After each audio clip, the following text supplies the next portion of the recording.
में बोलता डरता करे जाई मन हमर डोलता।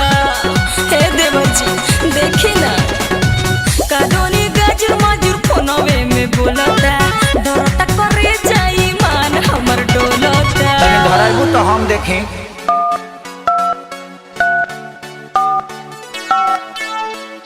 बिना ताम ते धर से भरी नत नितली भैंस दुही त सेंटाइडर लदाते दुही बिना दाबी लदाते धर से भरी मत नितनी थोथुन मत न तो उठा ले दाई जब भी धराई तब लागे दादा हॉस्पिटल में धइले बा।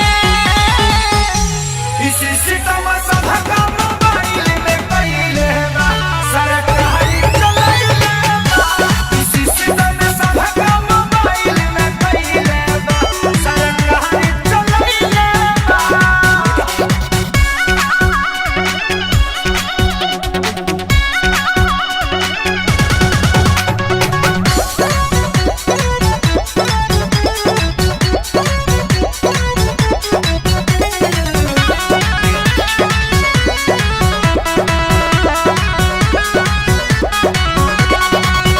पहिले बताई त नदिया के बेटा हमके मरद से मिले न देता।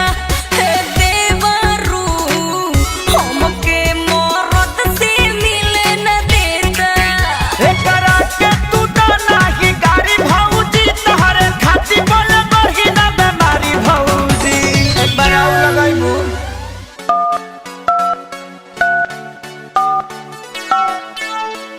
कोविड-19 से बचे के लिए आहा सब घरे में रहू सरकार का निर्देश का पालन करो दिन में भर दिन साबुन सरफ से हाथ धो गरम गरम पानी पियो और हाथ में सैनिटाइजर लगाओ। सटे न देता के होके लगे सबके जहु आइले बा।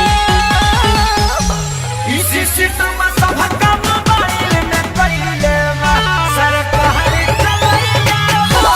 इसी सितम सब काम मोबाइल में कइले बा सरकारी चलाइले बा।